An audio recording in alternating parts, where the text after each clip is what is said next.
KG আলু ৮০০ টাকা। অবিশ্বাস্য হলেও বগুড়ায় এই দামেই বিক্রি হচ্ছে নতুন আলু। ব্যবসায়ীরা বলছেন যে সনাতন ধর্মাবলম্বীদের নবান্ন উৎসবে আলুর বাড়তি চাহিদার কারণে বেড়েছে দাম।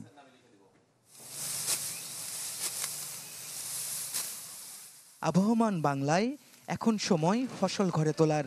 প্রতি বছর নব অন্ন আনার এই ঋতু কৃষিভিত্তিক জীবনে উৎসবের আমেজ বয়ে আনে। সনাতন ধর্মাবলম্বীদের পঞ্জিকা অনুযায়ী মঙ্গলবার ছিল নবান্ন উৎসবের দিন। দিনটিতে মৌসুমের নতুন সব সবজি দিয়ে শস্যোৎসব পালন করার চল আছে সনাতন ঘরে। কিন্তু আলু কিনতে এসে হতভম্ব হতে হয়েছে অনেককে। বগুড়া শহরের রাজাবাজার ও ফতে আলী বাজারে নতুন আলু বিক্রি হয়েছে প্রতি কেজি ৮০০ টাকায়। প্রতি বছর এই দিনটিতে আলুর দামে হিরন আরও মিনারেল ওয়াটার মাত্র ৫০ পয়সায় প্রতি লিটার। চোখ কপালে ওঠার দশা হয়।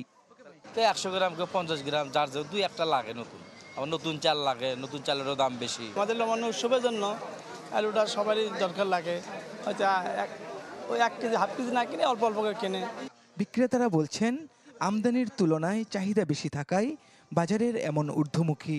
আমরা কিনেছিলাম বলে আপনি ৬০০ টাকা কেজি, আর বিক্রি করা হচ্ছে ৮০০ টাকা কেজি। ১০০ টাকা কেজিতে লাভ রেখে আমরা বিক্রি করছি, আমরা অত লাভ করিনি, যেটা আমাদের পেঁচার প্রয়োজন আমরা ওটাই করছি।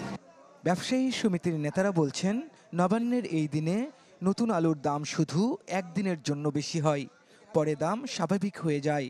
আলুর যে দামটা দেখছি আসলে এটা মার্কেটে না থাকার কারণে না নামার জন্য দামটা বেড়ে গেছে। এটা যখন আমি লেভেল হয় তখন এই দাম থাকবে না, বাজারে আবার দেবেন স্থিতিশীল আবার কমে যাবে বাজার।